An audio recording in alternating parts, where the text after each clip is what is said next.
Cancer की जो बीमारी है और दूसरे बीमारी में अंतर यही होता है कि यदि हम लोग कैंसर को सही समय पे डायग्नोस करें और अर्ली स्टेज में यदि डायग्नोस करें तो इसको क्योर किया जा सकता है। कैंसर मोस्ट ऑफ द जो कैंसर है वो क्यूरेबल डिजीज है। हमारे जो है कि राज्य में खास करके परेशानी होती है बिहार में कि अधिकांश जो पेशेंट आ रहे हैं वो एडवांस स्टेज में आ रहे हैं। मगध कैंसर सेंटर में हम लोग इस बात पे स्ट्रेस देते हैं कि पेशेंट का अर्ली डायग्नोसिस हो और उसका सही समय पे सही तरीके से इलाज हो। लेकिन हाँ, कोई भी यदि सिम्पटम है जो कि परसिस्ट कर रहा है, जो कि ठीक नहीं हो रहा है, तो ऐसे केसेस में एक जांच होना चाहिए पता लगाने के लिए क्या बीमारी है। कैंसर भी एक बीमारी उसमें हो सकती है। हमारे यहाँ जो आ रहे हैं अधिकांश जो पेशेंट को हम लोग कोशिश करते हैं कि उनको क्योर कर दें, अनलेस कि जो है कि बहुत एडवांस स्टेज में आए हैं या पेशेंट के साथ बहुत सारा इश्यूज हो। डॉक्टर ने जवाब दे दिया हाँ, होगा। जवाब दे दिया, टाइम ही नहीं था। तो जब आप मगध कैंसर सेंटर अस्पताल पहुंची, हम्म। तो यहाँ आपका ट्रीटमेंट कैसा रहा, और अब स्वास्थ्य में आपका किस तरह का सुधार? स्वास्थ्य में, हेल्थ में बोलूँ तो मैं अभी एकदम नॉर्मल चल रही हूँ, नॉर्मल है। तो मैं रिस्क लेकर अब बोला, जब उन्होंने जवाब दे ही दिया तो मैं सोचा कि एक बार ट्राई करता हूँ। लोग बोले मुंबई ले जाना है, दिल्ली ले जाना है, बट टाइम भी नहीं था। मैं नया बस गूगल में सर्च करके आया था मगध कैंसर सेंटर, उस समय जस्ट ओपन ही हुआ था।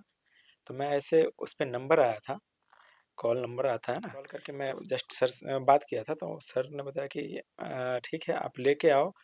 मैं कंफर्म तो नहीं कहूँगा, लेकिन मैं अपने हिसाब से बेस्ट ट्राई करूँगा और मैं देखता हूँ क्या है। मैं लेके आया, फाइल लेके आया, पहले तो मैं फाइल लेके आया, उन्होंने बोला कि ठीक है आप पेशेंट लेके आओ। मैं पेशेंट लेके आया और डॉक्टर ड्यूटी सर जो देखे थे तो वो बोले कि ठीक है मैं पूरा एफर्ट लगाऊंगा, आगे वो भगवान की मर्जी।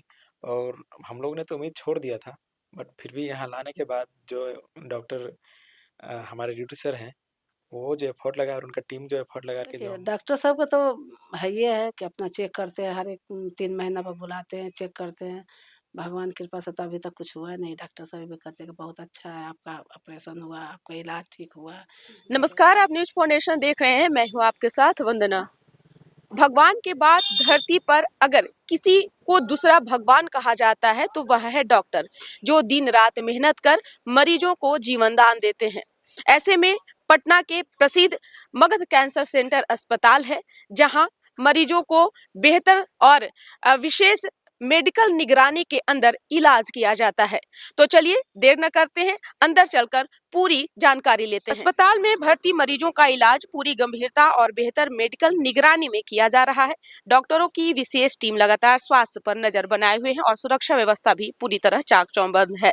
बता दें कि अस्पताल प्रशासन की ओर से सुरक्षा व्यवस्था की पूरी तरह चाक चौबंद ही रखी गई है, ताकि मरीजों को, उनके परिजनों को किसी तरह की परेशानी न हो। मगध कैंसर अस्पताल अपनी उन्नत चिकित्सा सुविधाओं और अनुभवी डॉक्टरों के लिए जाना जाता है और इस मामले में भी अस्पताल पूरी जिम्मेदारी के साथ काम कर रहा है। वहीं डॉक्टरों की विशेष टीम लगातार उनकी सेहत पर नजर बनाए हुए हैं और हर जरूरी जांच व उपचार समय पर किया जा रहा है। यानी कि जो दर्जा भगवान के बाद किसी को दिया गया है तो वह है डॉक्टर, और डॉक्टरों की विशेष टीम जो है मगध कैंसर सेंटर अस्पताल में मरीजों का इलाज कर रहे हैं। आए दिन लाखों मरीज यहाँ से स्वस्थ होकर जाते हैं। ऐसे में हम बात कर रहे हैं डॉक्टर रिद्धू सर, जो कि कैंसर स्पेशलिस्ट हैं, जहां आप देख सकते हैं कई मरीज यहाँ पहुंचे हुए हैं और अगले नए साल में इस हॉस्पिटल क्या करने जा रहा है और बेहतर क्या मरीजों को देने जा रहा है, तो उसके बारे में भी विशेष जानकारी जानेंगे। और डॉक्टर रिद्धू सर से लोगों के अंधेरे जीवन में आशाओं की रोशनी जलाने वाले डॉक्टर रिद्धू सर हमारे साथ हैं, जो कि कैंसर स्पेशलिस्ट हैं। सीधा सर से ही जानते हैं। सर, सबसे पहले स्वागत है आपका। जी जी, नमस्कार। नए साल की भी बहुत बहुत बधाई सर। Ji, thank you. पहला सवाल है आपसे सर कि आज के समय में कैंसर के सबसे शुरुआती लक्षण कौन से हैं जिन्हें लोग अक्सर नजरअंदाज करते हैं? जैसा कि पहले भी जो है कि बात हो चुकी है, कैंसर की जो बीमारी है और दूसरे बीमारी में अंतर यही होता है कि यदि हम लोग कैंसर को सही समय पे डायग्नोस करें और अर्ली स्टेज में यदि डायग्नोस करें तो इसको क्योर किया जा सकता है। कैंसर मोस्ट ऑफ द जो कैंसर है वो क्यूरेबल डिजीज है। हमारे जो है कि राज्य में खास करके परेशानी होती है बिहार में कि अधिकांश जो पेशेंट आ रहे हैं वो एडवांस स्टेज में आ रहे हैं। उसके बाद जो है कि दूसरा अनफॉर्चुनेटली क्या होता है कि इवन डायग्नोसिस होने के बाद भी उनका सही समय पे इलाज नहीं हो पाता है। सो मगध कैंसर सेंटर में हम लोग इस बात पे स्ट्रेस देते हैं कि पेशेंट का अर्ली डायग्नोसिस हो और उसका सही समय पे सही तरीके से इलाज हो। जैसा कि आपने पूछा कि कैंसर के क्या-क्या हाई रिस्क फीचर्स हैं। जी। सो यदि किसी को कोई भी एब्नॉर्मल सिम्पटम्स आ रहा है और लंबे समय तक परसिस्ट कर रहा है, तो वह कैंसर का एक लक्षण हो सकता है। जैसे कि किसी के शरीर में कोई भी गाँठ होना, कोई भी गाँठ है, लंप है, नोड है, तो कैंसर का एक सिम्पटम हो सकता है। खून की कमी होना, अचानक से वेट कम हो जाना, शरीर में कोई जख्म है, कोई अल्सर है जो कि हील नहीं हो रहा है, नॉन हीलिंग अल्सर। ख़ास करके आप देखेंगे कि जो लोग तंबाकू वगैरह का सेवन करते हैं, तो उनके मुँह में जख्म हो जाता है, जो कि ठीक नहीं होता है, इसको नॉन हीलिंग अल्सर कहते हैं। तो कैंसर हो सकता है। इसके अलावा जैसे लगातार फ़ीवर आ रहा है, बुखार वगैरह, ब्लड कैंसर वगैरह के केसेस में खून की कमी हो जाना या प्लेटलेट वगैरह जो है कि गिर जाना। सो ये सब जो है कि कैंसर के मुख्य लक्षण हैं। लेकिन हाँ, कोई भी यदि सिम्पटम है जो कि परसिस्ट कर रहा है, जो कि ठीक नहीं हो रहा है, तो ऐसे केसेस में एक जाँच होना चाहिए पता लगाने के लिए क्या बीमारी है। कैंसर भी एक बीमारी उसमें हो सकती है। निश्चित तौर पर आपने एडवांस स्टेज की बात की, तो जैसे ही मरीज़ जब कैंसर के बारे में जानते हैं कि कैंसर जैसी बीमारी हमें जो है वो उसके चपेट में हम आ गए हैं, तो उनके मेंटल हेल्थ पे सबसे ज़्यादा साइड इफ़ेक्ट पड़ता है। तो ऐसे में जो मरीज़ हैं और मरीज़ के जो परिजन हैं, उन्हें क्या कुछ अपनानी चाहिए और क्या विशेष चीज़ का ध्यान देना चाहिए? देखिए आपने जो है बहुत अच्छा सवाल किया है। कैंसर एक ऐसी बीमारी है जो कि केवल फिजिकल हेल्थ को अफेक्ट नहीं करता है। कैंसर जो है कि मेंटल हेल्थ को अफेक्ट करता है, फैमिली लाइफ को अफेक्ट करता है। बहुत सारे जो है कि हमारे पास पेशेंट हैं, जिनके डायग्नोसिस के बाद देखा गया कि फैमिली टूट गया है, ठीक है? हस्बैंड जो है कि आज छोड़ के चला गया है, वाइफ छोड़ के चली गई है, फैमिली वालों ने छोड़ दिया है। कैरियर को अफेक्ट करता है, क्योंकि लंबे समय तक आपका इलाज चलना है, सो उतना आपको जो है कि वहाँ से छुट्टी मिल पाएगी, नहीं मिल पाएगी। फाइनेंशियल जो है कि कंडीशन को जो है कि अफेक्ट करता है, फाइनेंशियल क्राइसिस में जो है कि लोग चले जाते हैं। दूसरा जो है कि आपकी सोशल लाइफ को अफेक्ट करता है। सो कैंसर के जो है कि बहुत सारे डायमेंशंस हैं। इसके अलावा जो है कि इसमें होता क्या है कि कैंसर का यदि सही समय पे डायग्नोसिस ना हो और सही समय पे इलाज ना हो, तो वैसे केस में होता है कि जो क्यूरेबल बीमारी है, वो आगे चल के इनक्यूरेबल हो जाता है या बीमारी प्रोग्रेस कर जाती है। यदि आप बीमारी को सही समय पे डायग्नोस करते हैं, अर्ली डायग्नोसिस होती है और अर्ली ट्रीटमेंट होता है, तो इसमें आपका हर तरह का जो स्ट्रेस है, ठीक है?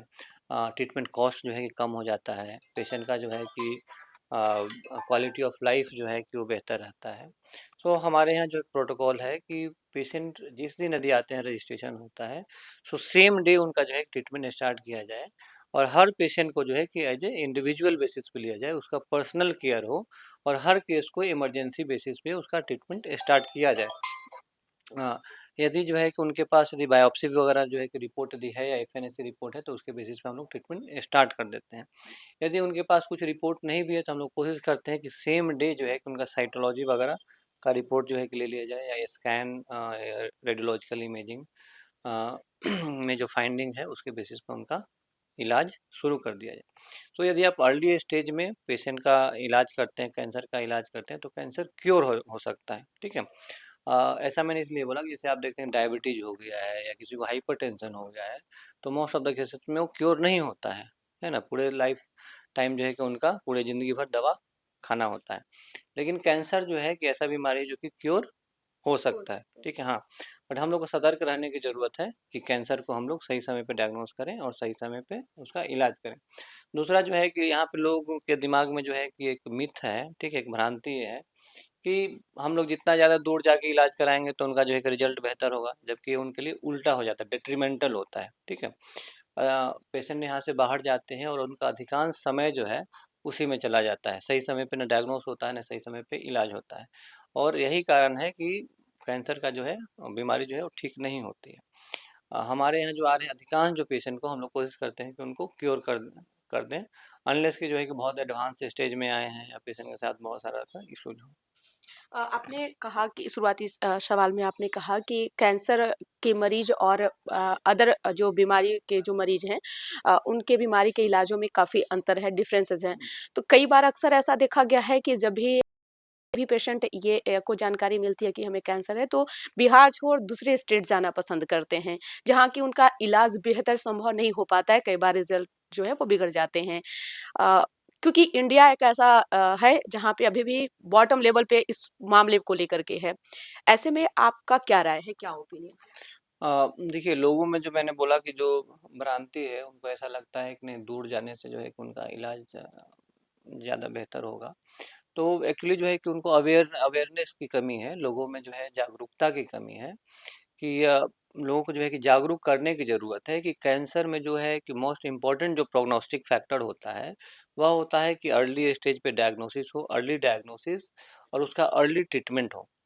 साथ में जो है कि ट्रीटमेंट जो है वो सही तरीके से ट्रीटमेंट हो, तो हम लोग उसको करते हैं कि right diagnosis it should be at the right time and right treatment and more importantly it should be on the right time. तो सही समय पे यदि सही इलाज हो तो उसको क्योर किया जा सकता है। निश्चित तौर पर। और क्या आपको ऐसा लगता है कि समय-समय पर जो है इस मेडिकल ट्रीटमेंट को लेकर के या फिर मेडिकल डिपार्टमेंट को लेकर के ब मतलब एक हमेशा ये करने कंपैरिज़न करने की आवश्यकता है, काउंसलिंग करने की आवश्यकता है कि किस तरह के सुधार हो रहे हैं और आने वाले समय में बेहतर और क्या किए जा सकते हैं? क्या ऐसा भी कुछ होना चाहिए? देखिए अभी जो है कि कैंसर के इलाज में बहुत तरह का आपको आपके पास ट्रीटमेंट जो है कि अवेलेबल है। जैसे आप देखें कि मेडिकल ऑन्कोलॉजी की यदि हम लोग बात करें तो जी, जी। मेडिकल ऑन्कोलॉजी में एक तो जो है कि जो ट्रेडिशनल कीमोथेरेपी है, वो तो दवा तो अवेलेबल है ही। बट उस कीमोथेरेपी में बहुत सारे मॉडिफाइड मॉलिक्यूल आ गए हैं, जैसे लिपोसोमल ड्रग्स है, नैनो पार्टिकल जो है कि ड्रग्स आ गए हैं, नैप पैक्लिटैक्सेल वगैरह इस तरह के दवा आ गए हैं। इसके अलावा जो है कि एक पूरा क्लास जो है दवा का जिसको हम लोग कहते हैं टारगेटेड थेरेपी, जिसमें मोनोक्लोनल एंटीबॉडीज और टायरोसिन काइनेज इनहिबिटर्स हैं, जो कि एक टारगेटेड थेरेपी है जिनसे कि रिस्पॉन्स अच्छा होता है प्लस जो है इनका साइड इफेक्ट कम होता है। तीसरा जो क्लास है मेडिकल ऑन्कोलॉजी वो अब आ गया है आपका इम्यूनोथेरेपी का। सो इम्यूनोथेरेपी से भी जो एक एडवांटेज है, बहुत सारे जो पेशेंट जो हैं कि पहले जिनका सर्वाइवल 2 4 5 6 महीना था एडवांस स्टेज बीमारी में, अब इम्यूनोथेरेपी देने से आप देख रहे हैं कि उसमें भी बहुत सारे पेशेंट क्योर हो जाते हैं। सो यदि आज की तारीख में यदि आप कहते हैं कि नहीं इवन स्टेज 4 बीमारी है, सो इसमें भी जो है कि क्योर की संभावना है या नहीं, तो डेफिनेटली क्योर की संभावना उसमें भी है और इम्यूनोथेरेपी से बहुत सारे पेशेंट क्योर भी हो गए हैं। सो इम्यूनोथेरेपी है। इसके अलावा जो है कि सर्जिकल टेक्निक्स में भी जो है कि नई-नई जो है पद्धति आ गई है, लेप्रोस्कोपिक सर्जरी है, रोबोटिक सर्जरी वगैरह आ गया है। हाँ, रेडिएशन में भी जो है कि लीनियर एक्सीलेटर है और कन्फॉर्मल रेडिएशन के ज़रिए जो है कि ट्रीटमेंट दिया जा रहा है।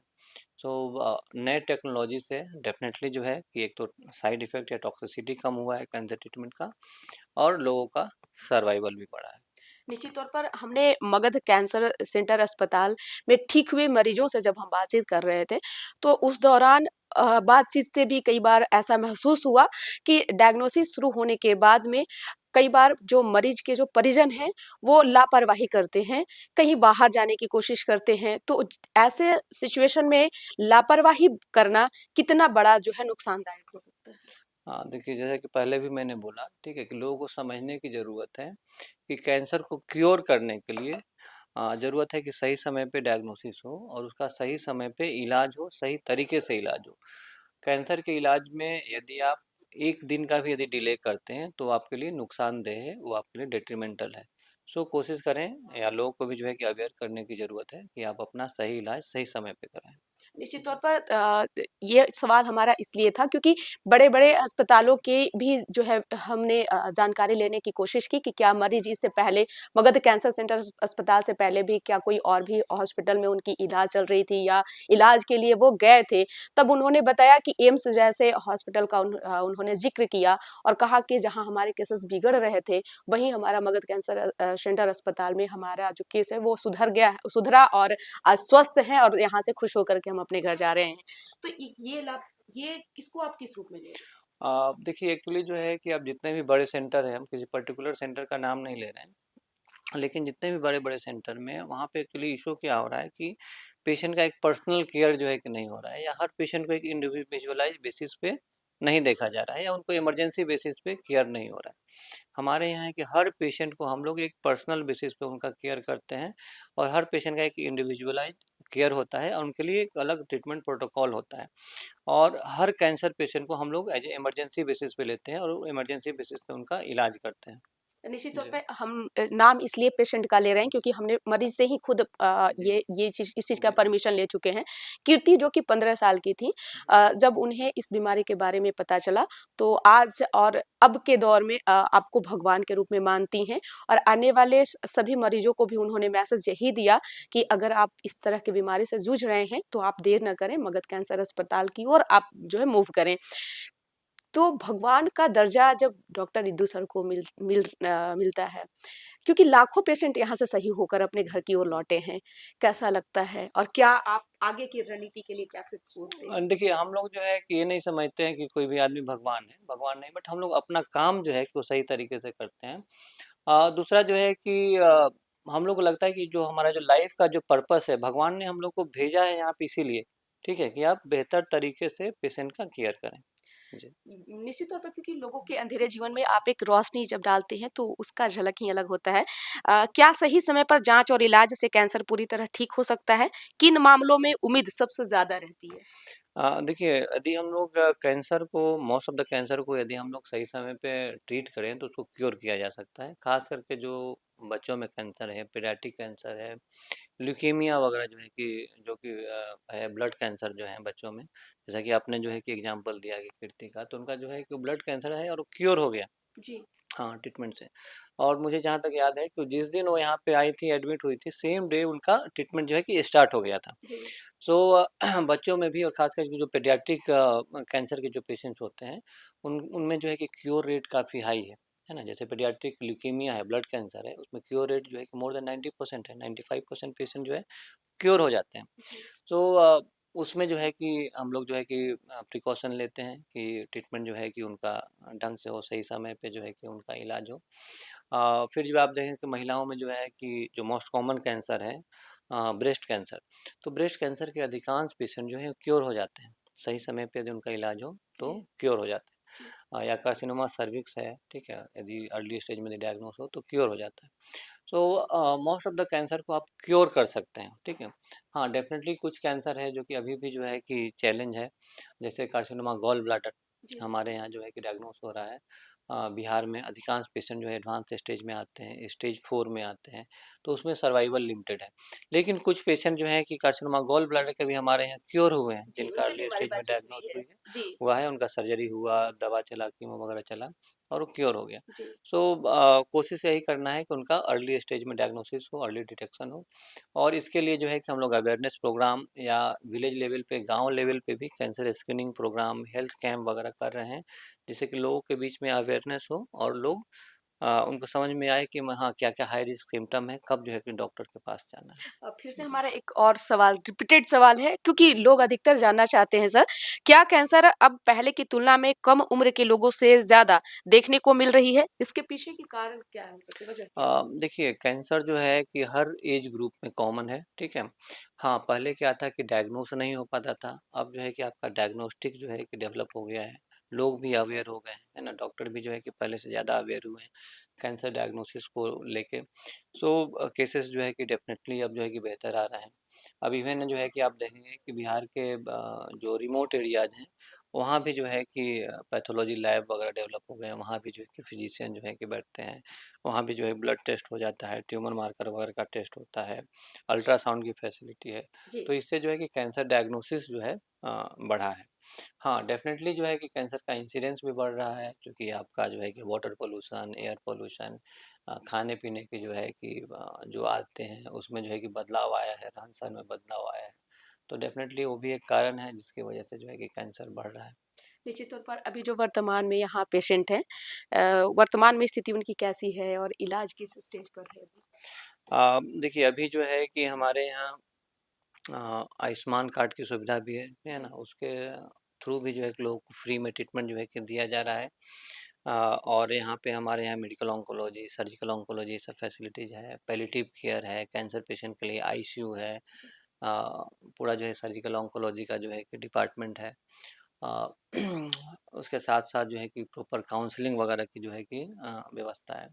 और ख़ास बात जो है कि इसपे हम लोग ध्यान देते हैं कि हर पेशेंट का एक इंडिविजुअलाइज़्ड केयर हो, एक पर्सनल केयर हो। निश्चित तौर पर आने वाले दिनों में इलाज को लेकर डॉक्टरों की क्या रणनीति है? अ, देखिए अभी जो है कि हम लोगों ने कॉन्फ्रेंस वगैरह भी किया था या बहुत सारे सीएमई वगैरह भी होता है, तो उसमें भी हम लोग जो है कि इसी बात पे ध्यान देते हैं कि कैंसर का अर्ली डिटेक्शन के लिए जो है हम लोग काम करें। कैंसर स्क्रीनिंग का जो है कि बिहार में ज़रूरत है। रिमोट एरियाज़ में भी जो है कि कैंसर का स्क्रीनिंग वगैरह हो। सो इसके लिए हम लोगों ने प्रोग्राम भी यहाँ पे चलाया है कि इवन जो है कि जो रिमोट एरियाज़ में लोग हैं उनको हम लोग वीडियो कंसल्टेशन के थ्रू में फ्री वीडियो कंसल्टेशन फ्री जो है टेली कंसल्टेशन इसको आप कह सकते हैं। उसके थ्रू जो है कि उनको वहाँ पे हेल्प किया जाए। यदि उनको किसी भी तरह का हाई रिस्क साइन सिम्टम्स वगैरह हैं, तो पटना में बैठे-बैठे यहाँ से भी जो है कि डॉक्टर उनको जो है कि सलाह देंगे और यदि उस तरह का कुछ सिम्टम तो जाँच करा के वो दिखा सकते हैं। अच्छा एक ये मरीजों का सवाल है और उनके परिजनों का ये सवाल मेरे मन में आया कि इलाज के दौरान अधिकतर लोग ये सोचते हैं कि अगर कीमोथेरेपी जैसी जो स्टेज जो है वो जब बीमारी में शुरू हो जाती है तो बाल झड़ना एक कॉमन हो जाता है। तो इसको लेकर के आपका क्या ओपिनियन है? क्या सभी मरीजों में ऐसे होते हैं या फिर और हाँ। किन-किन मरीजों में ऐसा लक्षण ज़्यादातर देखने को मिला? देखिए एक्चुअली कीमोथेराप्यूटिक ड्रग्स जो है ना पूरा एक क्लास ऑफ दवा का है उसमें हज़ारों तरह के दवा होते हैं। हाँ, उसमें से डेफ़िनेटली जो कुछ कॉमन जो दवा है उसके यूज़ करने से हेयर लॉस होता है ना? जैसे ड्रियामाइसिन देते हैं, पैक्लिटैक्सेल देते हैं, उससे हेयर लॉस होता है। लेकिन हाँ, बहुत सारे तरह का दवा है कीमोथेरापी में भी जो दवा है उनसे हेयर लॉस नहीं होता है, पहला चीज़। हाँ, जिनको यदि ज़्यादा कंसर्न रहता है कि यदि हेयर लॉस का है तो हम लोग अल्टरनेट जो है मेडिसिन उनको देते हैं। दूसरा जो है कि लोगों को ये जानने का ज़रूरत है कि इसमें कीमोथेरेपी से जो हेयर लॉस होता है, वो बाद में फिर से वापस आ जाता है, ठीक जी, है? वो परमानेंट हेयर लॉस नहीं है, नहीं। है ना? अधिकांश जी। पेशेंट में वो फिर से उनका बाल आ जाता है, प्रॉपर जो है कि सब कुछ नॉर्मल हो जाता है। अ, जी। मगध कैंसर सेंटर अस्पताल में अब सिर्फ बिहार ही नहीं बल्कि बाहर के भी मरीज आने शुरू हो गए हैं। हम बगल के बात कर रहे हैं यानी हमारे पड़ोसी राज्य की बात कर रहे हैं नेपाल की भी म्यांमार हो गया या फिर ग्लेशियर हो गया या फिर बहुत जगह के अब मरीज आने शुरू हो गए हैं। तो ऐसे टूरिस्टों के लिए फिर आपने क्या कोशिश है? देखिए हमारे यहाँ जो है कि पूरे बिहार से पेशेंट हैं, बिहार के हर डिस्ट्रिक्ट से पेशेंट हैं, साथ में जो है झारखंड से बहुत सारे पेशेंट हैं, यूपी से पेशेंट हैं, कुछ पेशेंट जो है कि मध्य प्रदेश से भी हैं। इसके अलावा जो है कि नेपाल से पेशेंट हैं, कुछ पेशेंट म्यांमार से भी पेशेंट हैं, बांग्लादेशी बहुत सारे जो है कि पेशेंट हैं जो कि यहाँ पे इलाज करा रहे हैं। जी। सो वहाँ भी जो है कि हम लोग कोशिश कर रहे हैं कि एक कैंसर अवेयरनेस का भी प्रोग्राम हो, कुछ जो है कि एक सैटेलाइट जो है कि ओपीडी वगैरह का वहाँ पे जो है कि सुविधा दिया जाए, जिससे कि पेशेंट यहाँ पे इलाज कराएँ लेकिन फ़ॉलो-अप के लिए जो है कि वो अपने घर के आस-पास ही फ़ॉलो-अप वगैरह करा लें। सो नेपाल जो ख़ास करके जो है कि हमारे बिहार से जो है कि जो बॉर्डर एरियाज़ हैं, वहाँ से जो बहुत सारे पेशेंट्स वगैरह जो है कि वो आते हैं और उनको जो है कि यहाँ पे कम्युनिकेशन के साधन भी हैं, जो कि पटना में आके अपना इलाज कराते हैं। तो जैसे-जैसे पेशेंट क्योर हो रहे हैं, उनके थ्रू जो है कि और लोगों को जो है कि जानकारी मिलती है और वो लोग आ रहे हैं। निश्चित तौर पे अब नया साल आने वाला है यानी 2026 का आगमन अब होने वाला है। तो ऐसे में मरीज और उनके परिवार को आप क्या सावधानी और संदेश देना चाहेंगे? अ उसमें जो है कि हम लोग यही पेशेंट को बताते हैं कि अवेयरनेस जो है, वो की है। यदि आप अवेयर रहेंगे तो अपने जो है कि स्वास्थ्य का जो है कि ध्यान रखेंगे। लोगों को जो है कि ध्यान देना है कि भाई रेगुलर फिजिकल एक्टिविटी जो भी रेगुलर एक्सरसाइज वगैरह करें, अपना इम्यूनिटी मजबूत करें, अपने डाइट पर ध्यान दें, ठीक है? यदि आप हेल्दी डाइट लेते हैं, रेगुलर एक्सरसाइज करते हैं, तो बहुत सारी बीमारियों से आप बच सकते हैं, कैंसर भी उनमें से एक है। तो ठंड एक और जाते-जाते सवाल है कि ठंड के मौसम में ऐसे मरीज किस तरह से अपने सेहत का ख्याल रखें और किस तरह का आहार यानी भोजन वो लें? देखिए जब हम डाइट की जो है कि बात करते हैं तो वह डाइट जो है कि क्योंकि एक ठंड का हाँ, मौसम है। स्वास्थ्य में जो है कि उसका बहुत बड़ा रोल है। सो हम लोग बताते हैं पेशेंट को कि आप हाई प्रोटीन, लो कार्बोहाइड्रेट डाइट लें, ठीक है? ख़ास करके जो है कि शुगर जो है कि वो कम लेना है और प्रोसेस्ड जो है कि शुगर है वो कम लेना है। ग्रीन वेजिटेबल्स और फ्रूट्स वगैरह जो है कि ज़्यादा हो और पर्टिकुलरली जो है कि जो ऐसे जो है कि फ्रूट्स जिसमें एंटीऑक्सीडेंट्स वगैरह ज़्यादा हैं, विटामिन सी जो है जैसे आँवला है, अ, आँवला, नींबू वगैरह जो है, सिट्रस जो फ्रूट्स हैं वो ज़्यादा लेना है। हल्दी वगैरह आप ले सकते हैं, ठीक है? जिससे कि आपका स्वास्थ्य जो है कि बेहतर होगा। प्रोसेस्ड फूड के लिए हम लोग कहते हैं कि उसको अवॉइड करना है। निश्चित, जी, बहुत-बहुत शुक्रिया जी, न्यूज़ थैंक यू। फाउंडेशन से बात करने के लिए। आप नहीं पकड़िएगा, हम पकड़े रहेंगे। हुँ, सबसे पहले आपका नाम क्या हुआ? जानकी देवी उम्र आपकी क्या होगी अभी? 50-52 होता होगा। अच्छा, कब आपको ये पता चला कि मतलब हमारे अंदर इस तरह का बीमारी है और फिर आगे का क्या आपका रहा था? जैसे हम गोल ब्लैडर का ऑपरेशन कराए, जी। उसके बाद 5 साल के बाद एक कैंसर उसमें निकला। लेकिन ऐसा हुआ तो कुछ भी नहीं, दर्द-वर्द कुछ भी नहीं होता था, लेकिन गोल ब्लैडर के पास गिल्टी हो गया था। तो गिल्टी छूने से पिछलता था, तो हमको डर लगा कि आदमी बोलता ही है ना क्या होता है पेट में, ये हो गया वो।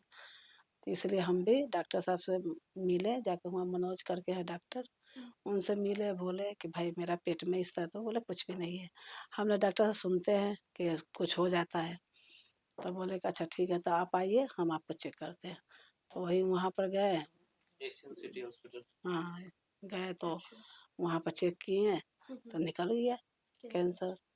कैंसर निकला तो उसके बाद टेंशन तो होता ही है। अच्छा। अच्छा, एक सवाल है आपसे हुँ। मैडम कि मगध हॉस्पिटल में इलाज को लेकर आपका अब तक का अनुभव कैसा रहा? ठीक रहा क्योंकि वहीं पर फिर ऑपरेशन तो दूसरा जगह कराए, लेकिन वो बताएँ कि डॉक्टर साहब के पास जाइए और वो क्या कीमोथेरेपी। कीमोथेरेपी करना है, तो इनके पास 4 कि 5 डॉक्टर कीमोथेरेपी। डॉक्टर रिड्डू के पास। हाँ, डॉक्टर रिद्धू साहब के पास। अच्छा। तो कराए, फिर अच्छा से हमको चेक भी किए जी, जी। और उनसे करते हुए अभी हो ही गया, 4 साल लगता हो ही गया मेरा यहाँ आया हुआ। अच्छा। अच्छा, तो हाँ। यहाँ डॉक्टर और नर्सिंग स्टाफ का सहयोग आपको किस तरह का मिल रहा था? देखिए, डॉक्टर साहब का तो है ये है कि अपना चेक करते हैं, हर एक 3 महीना पर बुलाते हैं, चेक करते हैं। भगवान की कृपा से तो अभी तक कुछ हुआ नहीं, डॉक्टर साहब भी कहते हैं कि बहुत अच्छा है, आपका ऑपरेशन हुआ, आपका इलाज ठीक हुआ। जी, जी। नहीं तो ऐसे में तो हर आदमी कोई जीता नहीं है। लेकिन आप भगवान हो, चाहे आप डॉक्टर साहब का सहयोग, है ना? अच्छा, इलाज शुरू होने के बाद आपकी अब सेहत कैसी है? ठीक है। हमको तो देखने से कोई नहीं कहता है कि आपका कैंसर है, चाहे हार्ट है, चाहे बीपी है, चाहे शुगर है, कोई नहीं बोलता है। सब बोलता है कि बे डॉक्टर ये सब गलत हो गया आपका, आपका इलाज इस तरह का कर रहे हैं। तो इस तरह आप देख ही रहे हैं, मोटा-वोटा ही क्योंकि है। कई बार डॉक्टर अच्छा, साहब में जो तो लोग कोई ऐसी बीमारी से जूझ रहे हैं, उनके लिए आपका क्या संदेश है? यही कहेंगे कि डरना नहीं चाहिए, हिम्मत करना चाहिए और बीमारी से लड़ो और क्या। अब भगवान जब दे ही दिया है तो उसके रोने, कलपने से क्या फ़ायदा है? जी। उसके लिए भगवान से कहना है कि जो बीमारी दी है ठीक कर दीजिए। आपका नाम क्या हुआ? मेरा नाम प्रीति शर्मा है और आपकी उम्र क्या हो रही है अभी? अभी 17 हो रही है। 17। हाँ, कब आपको पता चला कि हमको कैंसर है? जब मैं 6 से 15 थी तब मुझे पता चला। 15 साल की आप हाँ, थी तो 15। आपको पता चला। हाँ, तो फिर आप इस हॉस्पिटल के बारे में कैसे आपको जानकारी मिली और यहाँ आने के बाद में आपका इलाज कैसा रहा? यहाँ मुझे इस हॉस्पिटल के बारे में पहले नहीं पता था। यहाँ पहले मैं एम्स में थी। यहाँ पे मेरे मौसा जी लोग थोड़ा किए क्योंकि एम्स में वाले लोगों ने बोला कि अब निकालना है, डिस्चार्ज करना, वो रख नहीं रहे थे क्योंकि मेरे को 15 आवर्स ही मिला था सर्वाइव के लिए। तो वही मौसा जी वगैरह लोग मिल कर के यहाँ लेके आए। अंकल थे सबसे ज़्यादा सपोर्टिव में मेरे को लगता है, और यहाँ पे आई तब शरीर के किस अंग में आपको ये ब्लड कैंसर था, ब्लड कैंसर था? हाँ। तो आपको किस तरह से परेशानियों का सामना करना पड़ा? पहला मेरे को स्टार्टिंग में कुछ बताया नहीं गया था कि मेरे को कैंसर है। जब ट्रीटमेंट चल रहा था मेरे को उस टाइम में भी नहीं पता था, मुझे बाद में पता चला। एम्स में पहले तो मुझे एम्स में रखा गया था, तो वहाँ पे कुछ सो नहीं पा रही थी, रेस्टलेस फील कर रही थी। कुछ उस टाइम में सही नहीं चल रहा था, उस टाइम में बस मन कर रहा था जो मन में आ रहा है सब बता दो, सब बताया। फिर वहाँ पे वो लोगों ने भी मेरे को मेन कैबिन में जो मुझे डाला जाता है वहाँ पे नहीं रखा था, वहाँ पे वेटिंग एरिया जो एरिया है वहाँ पे एम्स का, वहीं पे रखा गया, जबकि क्योंकि वहाँ पे स्पेस नहीं था। फिर भी जब हो के गई, लेकिन वहाँ पे भी मेरे को कुछ खास एम्स में नहीं अच्छा लगा, और ऑनेस्टली स्पीकिंग एम्स मेरे को पसंद नहीं आया। आई हेट एम्स क्योंकि मेरे को वहाँ से कुछ जो जिस चीज़ के लिए गई थी वहाँ से नहीं मिला। यहाँ आप आई, पटना एम्स की बात करें या फिर दिल्ली एम्स की मैं बात? पटना एम्स की बात कर रही हूँ। पटना एम्स की बात करें। हाँ, वहाँ से बोला गया था दिल्ली एम्स के लिए ले जाने, लेकिन पर उतना टाइम नहीं था, और डॉक्टर ने जवाब दे दिया हाँ, था। जवाब दे दिया, टाइम ही नहीं था। तो जब आप मगध कैंसर सेंटर अस्पताल पहुंची, हम्म, तो यहाँ आपका ट्रीटमेंट कैसा रहा और अब स्वास्थ्य में आपका किस तरह का सुधार? स्वास्थ्य में, हेल्थ में बोलूँ तो मैं अभी एकदम नॉर्मल चल रही हूँ, नॉर्मल है, नॉर्मल एकदम। स्कूल जा रही हूँ, क्लास जा रही हूँ। किस क्लास में पढ़ती है? ये 12th। 12th में पढ़ती हाँ, है। अभी दूंगी बोर्ड्स। वो सब कर रही, नॉर्मल कर रही हूँ, हॉस्टल में रह रही हूँ। सबसे बड़ा बात, एक और बात की फ्रीडम फ़ील करती हूँ। वैसे अब पहले स्टार्टिंग में था कि ये खाना नहीं है, वो खाना नहीं है, ये रहना, वो रहना है। वो सब नहीं, अब नॉर्मल लाइफ़ जी रही हूँ जैसे कभी कुछ हुआ ही नहीं था। और यहाँ का ट्रीटमेंट के बारे में बताऊँ तो मैं अच्छा ट्रीटमेंट था। मैं बोलूँगी कि अगर मेरे को कोई बोलेगा किसी को करने के लिए यहाँ पे, तो मैं उसको एडवाइस यही दूँगी कि यहीं आके करवाने के लिए। मगध और कैंसर सेंटर मगध अस्पताल में। कैंसर सेंटर में ही आने के लिए बोलूँगी। यहाँ पे सबसे पहले डॉक्टर बहुत अच्छे हैं।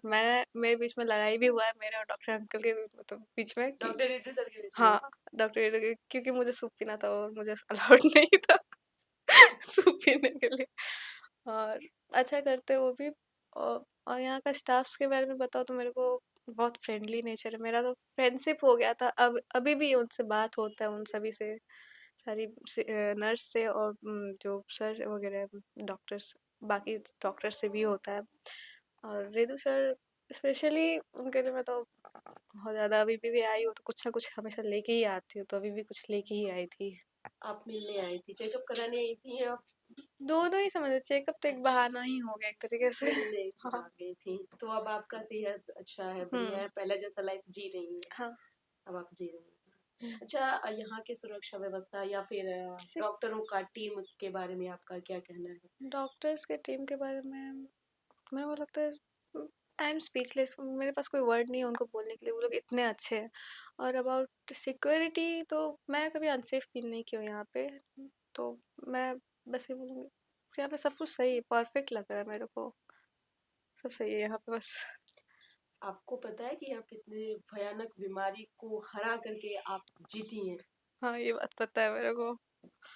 ये 4th स्टेज में मुझे पकड़ाया था actually, not 3rd 2nd, 4th stage में, एक्चुअल में 4th। तो उस टाइम में कुछ टाइम ही नहीं था। तो मैं मम्मी पापा, स्पेशली मेरे अंकल जो यहाँ पे बैठे हुए हैं, वो बहुत ज़्यादा सपोर्टिव थे, दौड़ भाग करना सब कुछ। और मेरे अंकल टोयोटा में काम करते हैं, एडवाइज़र है। उनको लगता है उनका ऑफिस का टोटल आदमी मेरे को डोनेट कर चुका है, ब्लड डोनेट किया है, मतलब इतना ब्लड मेरे को लगा है। तो अच्छा, जो लोग ऐसी बीमारी से जूझ रहे हैं उनके लिए आपका क्या संदेश है? उनके लिए स्टे स्ट्रॉन्ग। और रिदू सर, मेरे को लगता है ऑनेस्टली आप आ सकते हैं यहाँ पे तो आइए, बहुत अच्छा करते हैं। उस टाइम में कोई ये रिस्क नहीं ले रहा, कोई हॉस्पिटल ही नहीं मेरे को मतलब एक्सेप्ट कर रहा था, क्योंकि 15 आवर का टाइम है, कोई एक्सेप्ट कैसे करेगा। और ये थे कि चलो रिस्क से बचाना है, बिल्कुल। तो इन्होंने किया। मेरा फैमिली लोग भी बोले बड़ा सपोर्टिव था, कि उन लोगों ने, सबसे बड़ा बात फैमिली लोग थे, उन लोगों ने गिव अप नहीं किया। कितने लोग होते हैं अब तो मर ही रहा है यार, अब छोड़ देते हैं, अब क्या ही पैसा वेस्ट करना, लेकिन मेरे फैमिली लोगों ने नहीं किया। तो बहुत सपोर्टिव थे वो लोग। और यहाँ आना, उन सब के लिए मैं बोलूँगी कि यहाँ आइए, अगर आपको हो रहा है मगध कैंसर सेंटर आइए, यहाँ पे कीजिए, ज़्यादा सही रहेगा। टीटू सर कैसे हैं वो? रितु सर बहुत अच्छे हैं, बहुत अच्छे उनका वो ट्रीटमेंट कैसा लगा? वो बहुत अच्छा लगा ट्रीटमेंट। और जो प्रॉब्लम था यहाँ पे, मैं आराम से सो भी पाई, तो मैं सबसे पहला चीज़, मैं सो नहीं पा रही थी, इसीलिए मेरे को ज़्यादा दिक्कत दे रहा था, और यहाँ पे मैं नींद से सो पाई। जी। मेरा नाम संतोष कुमार शर्मा हुआ। कहाँ क्या करते हैं? मैं जयनगर बलुआ टोल मधुबनी डिस्ट्रिक्ट से रहता हूँ। हाँ, एज ए नेपाल अच्छा, बॉर्डर से। आपके आपकी भतीजी जी थी, जी। तो भतीजी को जब इस तरह का बीमारी था, तो उस समय क्या-क्या सिम्पटम जो है वो आपको दिखे और फिर आपने जो है ट्रीटमेंट में आप लग गए? मैम जैसे मैं इसको पहले ना एक टेलबोन में प्रॉब्लम आया था, टेलबोन में बैठने में दिक्कत आई, पेन हुआ। तो उससे रिलेटेड हम लोग जस्ट नॉर्मली घर पे दिखाएँ जयनगर में, फिर वहाँ जस्ट थोड़ा-सा भी आराम नहीं मिला, तो मैं एम्स में कॉन्टैक्ट किया, एम्स में लेके आया। एम्स में रेफ़रेंस डाल कर के मैं किसी तरह एडमिट किया, और वहाँ डॉक्टर थे नहीं, फिर भी ट्रीटमेंट चला, और उन लोगों ने जवाब दे दिया कि नहीं, अब ये सर्वाइव नहीं करेंगी। 1 वीक वहाँ पे एडमिट रही, और लास्ट सेंटर लाइन लगाने की ज़रूरत आ गई थी। तो हम लोग बताए सेंटर लाइन लग जाएगा, तो फिर तो बहुत सारे वहाँ पेशेंट थे जिसको सेंटर लाइन लगा था, और काफ़ी दिनों से वहाँ ट्रीटमेंट चल रहा था, 1.5 साल 2 साल से वैसे। तो मैं रिस्क लेकर अब बोला, जब उन्होंने जवाब दे ही दिया तो मैं सोचा कि एक बार ट्राई करता हूँ। लोग बोले मुंबई ले जाना है, दिल्ली ले जाना है, बट टाइम भी नहीं था। मैं नया बस गूगल में सर्च करके आया था, मगध कैंसर सेंटर उस समय जस्ट ओपन ही हुआ था। तो मैं ऐसे उस पे नंबर आया था, कॉल नंबर आता है ना, तो उस पे कॉल करके मैं जस्ट सर से बात किया था, तो सर ने बताया कि ठीक है आप लेके आओ, मैं कंफर्म तो नहीं कहूँगा लेकिन मैं अपने हिसाब से बेस्ट ट्राई करूँगा और मैं देखता हूँ क्या है। मैं लेके आया, फ़ाइल लेके आया, पहले तो मैं फ़ाइल लेके आया, उन्होंने बोला कि ठीक है आप पेशेंट लेके आओ। मैं पेशेंट लेके आया और डॉक्टर ड्यूटी सर जो देखे थे तो वो बोले कि ठीक है, मैं पूरा एफ़र्ट लगाऊँगा, आगे वो भगवान की मर्ज़ी। और हम लोग ने तो उम्मीद छोड़ दिया था, बट फिर भी यहाँ लाने के बाद जो डॉक्टर हमारे ड्यूटी सर हैं, वो जो एफ़र्ट लगाया और उनका टीम जो एफ़र्ट लगा के जो हम इनको दे इसका जो कंडीशन देखे थे, उस कंडीशन में दिन-रात यहीं रहना होता था। और रोना भी आता था, माँ और सब लोग रोते भी थे, लेकिन सर पे गुस्सा भी आता था क्योंकि हम लोग को अंदर अलाउ नहीं करते थे। और वो सर अलाउ इसलिए नहीं करते थे कि ताकि एक भी इन्फेक्टेड चीज़ या फिर हमारे जूता या हमारे बॉडी से जो बाहर का सेल है वो अंदर आया और ये इन्फेक्टेड ना हो, इसको इतना सिक्योर करके ट्रीटमेंट चला था। तो हम लोग गुस्सा भी करते थे सर पे और बहुत सारा मतलब अनप्लान्ड चीज़ हम करते थे कि नहीं वो भगवान से बात करना है, वो ओझा से दिखवाना है तो ये वो करके ठीक हो जाए, लेकिन ऐसा कुछ नहीं। सर बताया कि ऐसा कुछ नहीं होगा, आप लोग पेशेंस रखिए और मुझे जो काम है मुझे करने दीजिए। और सर जो अपने हिसाब से अपना जो मतलब एफर्ट लगाकर टीम के साथ जो किए, ऐसा कंडीशन था कि जब मैं इसको देखा था, होल बॉडी में रेड पैचेस देखने के बाद आपको घिन सा रहेगा ऐसा फील होता था, ऐसा टच करने का हिम्मत नहीं होता था, लेकिन फिर भी हम तो साथ छोड़े नहीं थे और हमारी भाभी भी साथ नहीं छोड़ी, हमारी फुल फैमिली साथ में थे और सर भी कभी साथ नहीं छोड़े।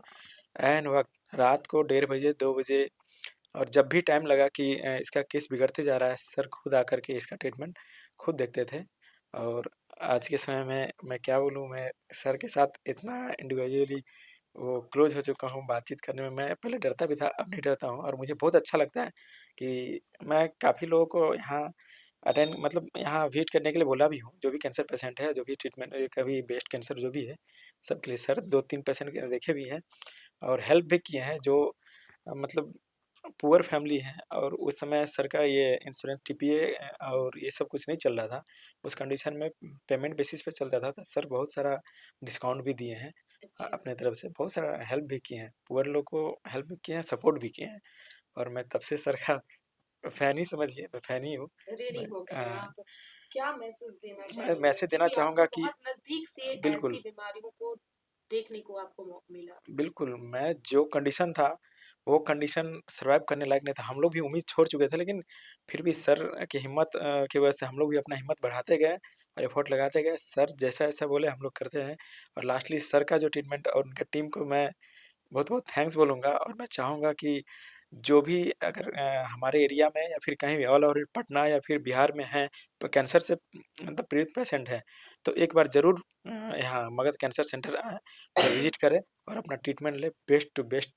यहाँ सभी लोग को जो है क्या कहते हैं उसको, इलाज इलाज दिया जाता है और लिया दिया जाएगा। मैं तो 100% सैटिस्फाइड हूँ यहाँ से और मैं हर 2 मंथ मैं इसको फ़ॉलो अप के लिए लेके आता हूँ यहाँ, चेकअप कराता हूँ और अभी तक बहुत अच्छा है। बाहर का खाना बंद हो गया या फिर अभी भी चालू है? कम ही हो गया, बस हॉस्टल का खाना होता है और बाहर से उतना कुछ खास नहीं होता है।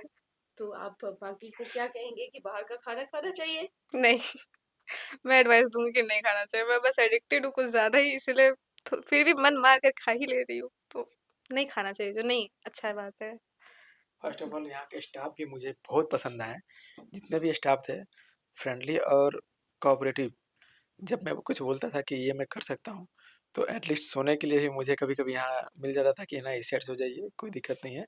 जस्ट एक अपनापन-सा फ़ील हो गया था। जहां आए दिन लाखों मरीज मगध कैंसर सेंटर अस्पताल से ठीक होकर अपना जीवन जी रहे हैं और साथ ही साथ डॉक्टरों की विशेष निगरानी में जो है इलाज चल रहा है। दिन रात की मेहनत से मरीजों को जीवन दान मिल रहा है।